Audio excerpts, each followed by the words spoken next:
부산에서 어떤 한 교회가 이제 교회를 옮겨서 새로 짓게 되었는데 너무나 아름다운 교회를 지어서 성도들이 너무나 행복해 하고 있었습니다. 그런데 그 교회의 단점이 뭐냐면 교회에서 몇 걸음 떨어지지 않은 곳에 큰 절이 하나 있었다는 사실이었죠. 그래서 새벽 기도를 드릴 때가 되면 찬송가 소리와 함께 목탁 소리를 들으면서 새벽 기도를 드려야 하는 참 어려움이 있었답니다. 그래서 하루는 금요 철학 기도회 때 목사님이 그런 기도를 하셨답니다. 우리가 천둥과 같은 기도를 할 때 저 옆에 있는 절이 무너질지어다 이러면서 기도를 하셨답니다. 그래서 교인들이 믿음으로 막 기도를 했습니다. 근데 놀랍게도요, 한 달이 지난 이후에 그 절이 문을 닫게 된 거예요. 절도 장사가 안 되면 문을 닫나 봐요.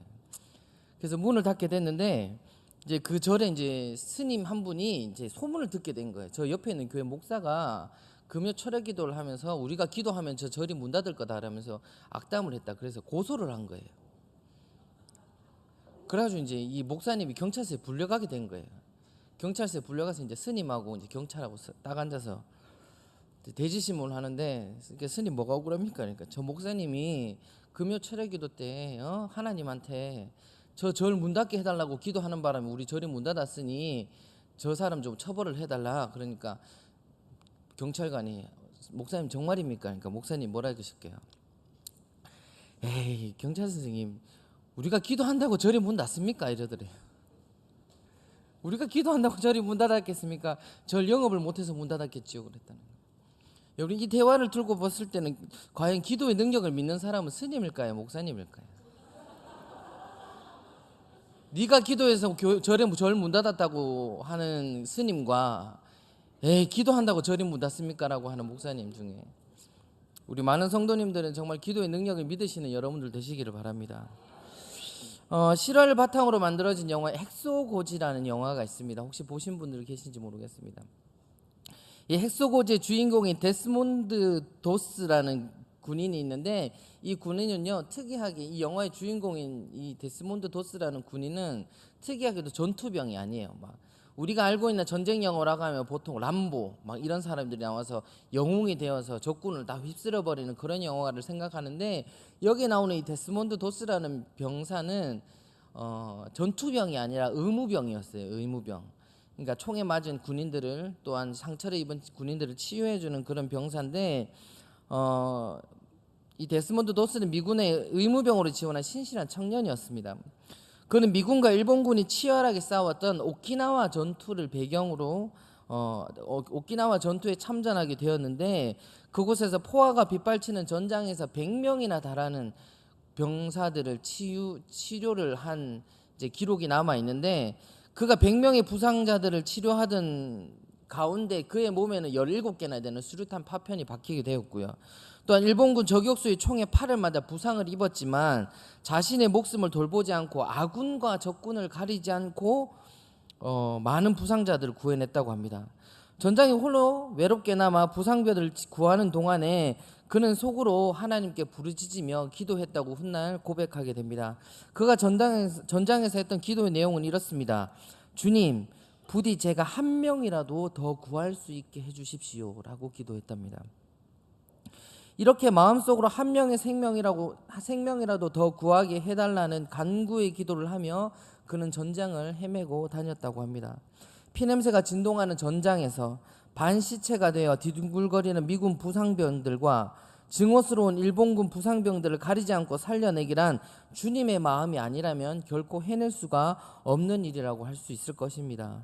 이처럼 아군과 적군을 가리지 않고 구하고 모든 이들의 생명을 위해 기도하며 전장을 헤맸던 이 데스몬드 도스의 이야기는 오늘 본문에서 등장하는 기도의 이야기처럼 우리가 어떻게 기도를 해야 하는지에 대해서 잘 알려주는 이야기라고 할 수가 있습니다.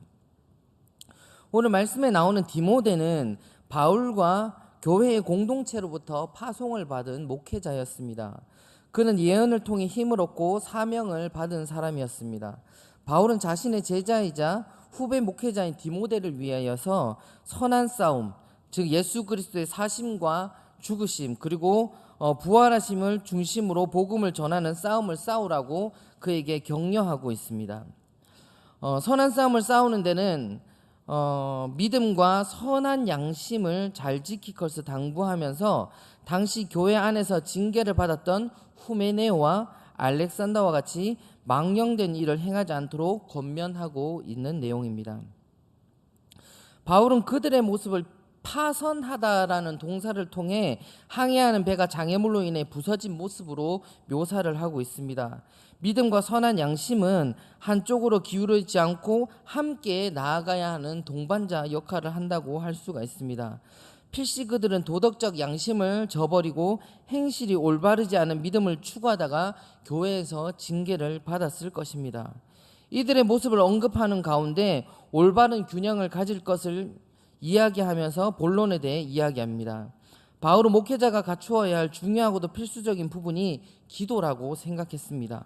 그래서 후배인 디모데에게 기도하라라는 단편적인 부탁이 아니라 모든 사람을 위하여 간구와 기도와 도구와 감사를 하되라는 말을 이야기하면서 기도의 여러 모습에 대해 세부적으로 언급하고 있습니다.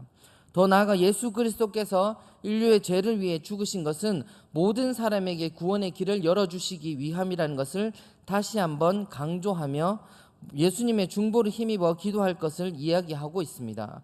오늘 본문을 통해 우리는 다음과 같은 두 가지의 교훈을 얻을 수 있을 것입니다. 그 첫 번째로는 믿음과 선한 양심이 균형을 이루는 기도자가 되어야 한다는 사실입니다.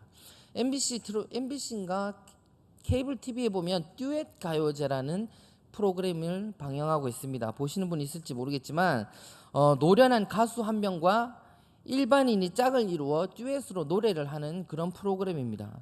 한 명이 멜로디를 부르면 다른 한 명은 그 멜로디에 화음을 넣어서 아름다운 하모니를 이루게 됩니다. 그런데 그 둘 중에 한 명이라도 음이 틀리거나 타이밍에 맞게 가사를 부르지 않으면 노래의 조화가 금방 깨져 버리고 만다는 사실입니다. 믿음과 선한 양심의 관계도 이 듀엣이 노래를 부르는 하모니와 같다고 할 수가 있습니다. 믿음이라는 멜로디가 올바른 선율로 흐르고 거기에 선한 양심이라는 화음이 어우러지지 않으면 하모니가 무너져 듣기 싫은 소리가 되어버리고 만다는 것이죠. 이 둘이 서로 연합하여서 함께 가지 않으면 신앙생활에 문제가 생기게 돼버립니다. 하나님을 향한 뜨거운 믿음만을 추구하며 도덕적 기준을 무시하면 일그러진 모습을 가진 신앙인이 되고 말게 되는 것입니다. 믿음의 내용과 열정만을 강조하게 되면 자신이 가진 신앙적 자유를 마스터키로 여기게 됩니다. 이 마스터키를 이용해 선한 양심이 증거하는 도덕적인 벽들을 넘는 것에 대해 대수롭지 않게 여기면 공동체를 무너뜨리는 치명적인 위협이 된다는 사실입니다. 제가 청소년부 때 저희 교회에 아주 친한 친구가 한 명 있었습니다. 그 친구는 신앙심도 좋았고요. 여러 가지로 모범이 되는 친구였습니다. 근데 그 친구에게 단점이 한 가지가 뭐가 있느냐면 그가 가진 자신의 신앙에 대한 자신감이 너무 강했어요. 그리고 모든 이가 자기와 같은 신앙심을 가져야 한다는, 자신의 정도와 같은 신앙을 가져야 한다는 그런 생각을 가지고 있었습니다. 그래서 사람과 사람이 모두가 환경이 다르고 그들이 가진 신앙의 어떤 양과 색깔과 감정이 모두가 다를 것인데 그는 자신이 느꼈던 그 하나님을 향한 신앙심만이 올바른 것이라고 착각을 하고 있었던 친구였다는 것이죠. 그래서 항상 기도회가 끝나면 우리에게 질책을 했습니다. 너는 어떻게 그거밖에 기도를 하지 않냐? 너는 어떻게 그렇게밖에 기도를 할 수밖에 없냐고 항상 우리를 질책했습니다. 그것은 그 스스로가 자신이 가진 신앙의 어떤 그런 믿음의 정도를 마스터키로 여기고 그것과 어긋나는 부분은 모두가 틀렸다고 하여서 결국엔 그 공동체를 와해시켜버리는 그런 잘못을 범하게 되었다는 것입니다. 말씀을 읽고 입맛에 맞는 대로 신앙의 내용을 받아들이고 자신이 원하는 기준으로만 하나님께 간구하면 결국에는 선한 양심을 잃어버린 괴물과 같은 크리스찬이 되고 만다는 사실입니다.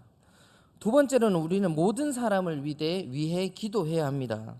바울과 디모데가 사역을 하던 시대는 그리스도인들에 대한 로마인의 핍박이 매우 심했던 시절이었습니다. 로마는 초대교회 공동체에게 사탄의 앞잡이였고 로마의 지배자들은 모두 사탄의 우두머리가 되었습니다. 그로 인해 초대교회 성도들은 핍박을 받는 공동체와 사도들을 위한 기도는 열심히 했지만 악이라고 생각하였던 로마를 위해서는 그들은 기도하지 않았습니다.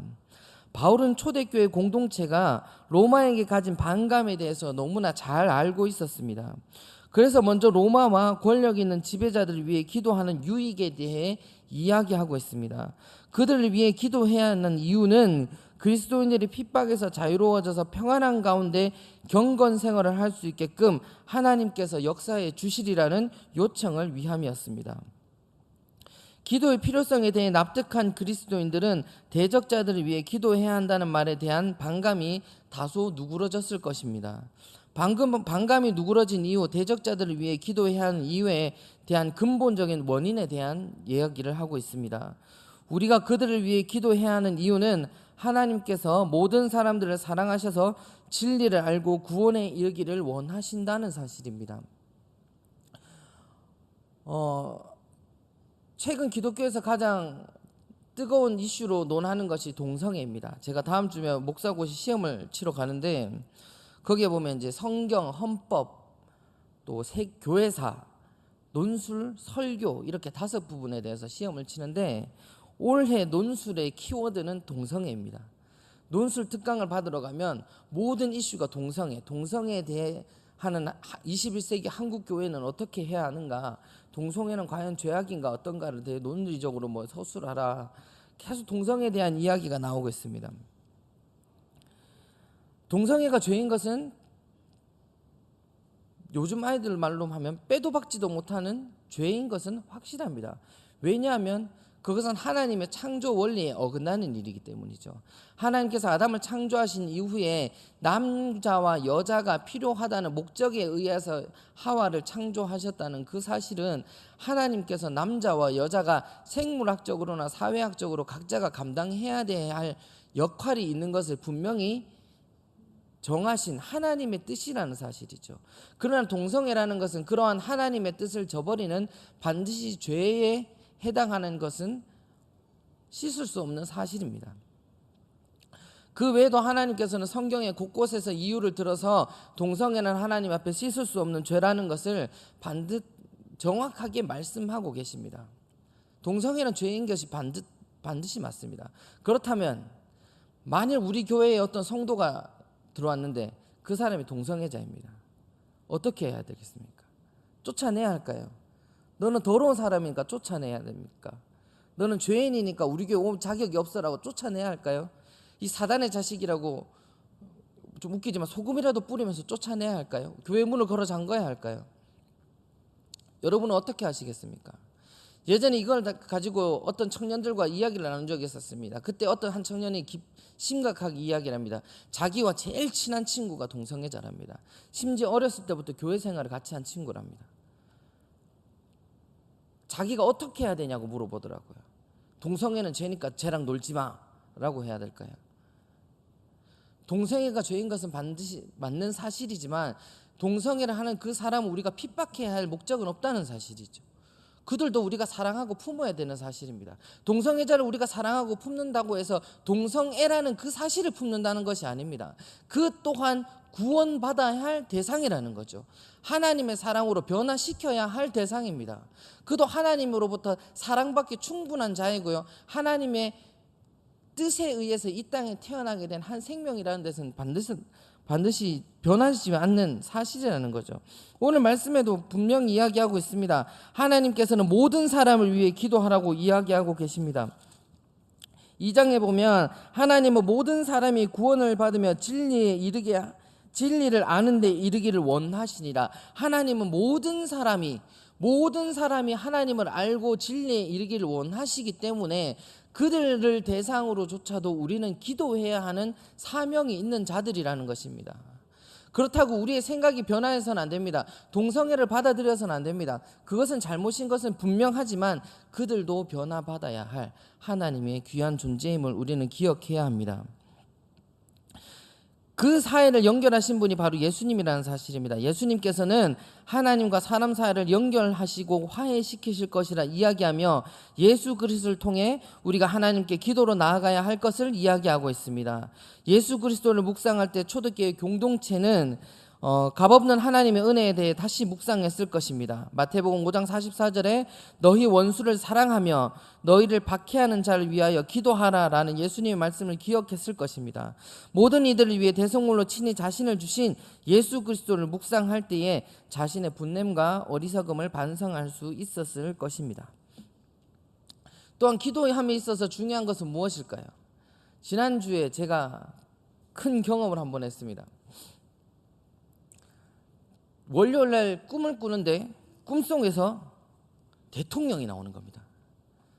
한 명만 나왔을까요? 아닙니다. 국산 대통령도 나왔고요, 미국 대통령도 나왔습니다. 와, 여러분도 잘 아시다시피 꿈속에서 대통령이나 유명한 사람이 나오면 뭐 해야 될까요? 그렇죠.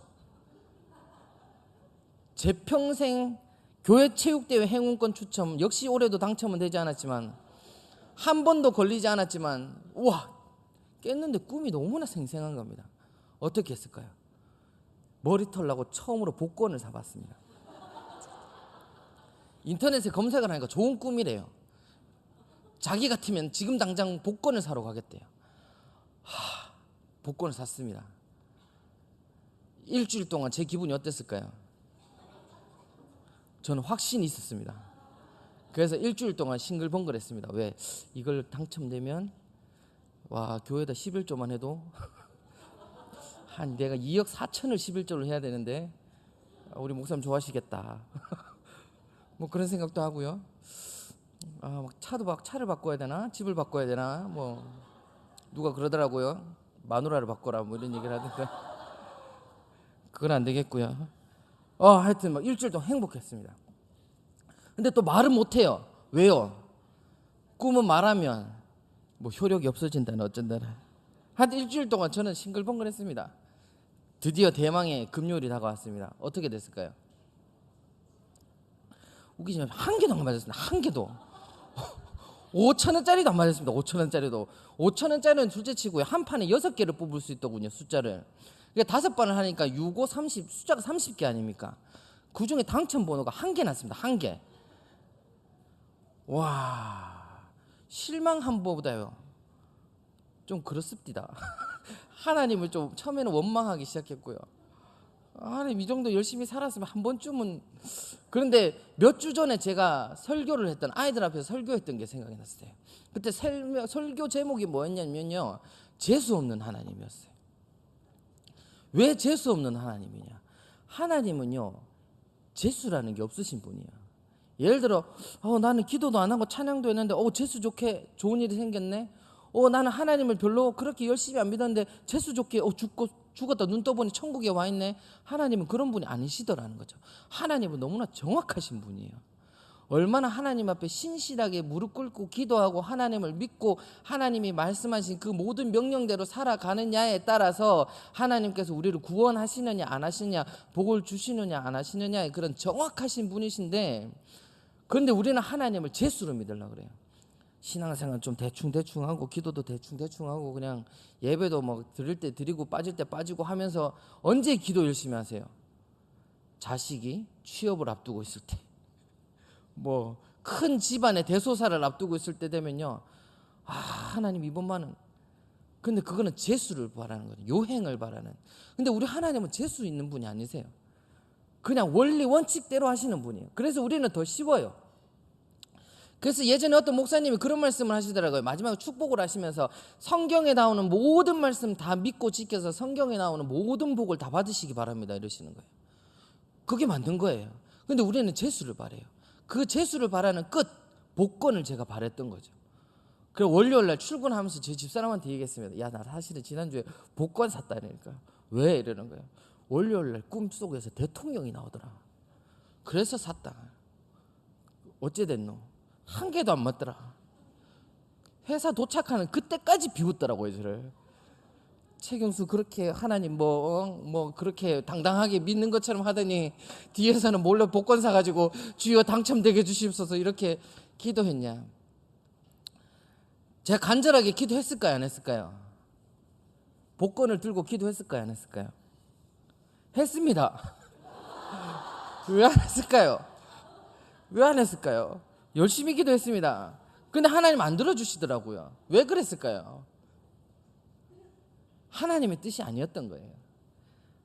하나님 최경수 전도사가 복권 당첨돼서 교회에 2억 4천 11조 하는 것보다 그냥 신실하게 재수 노리지 말고 신실하게 하나님 앞에 기도하고 무릎 꿇고 성경 보고 찬송하고 하는 그 모습이 하나님이 원하셨던 거예요.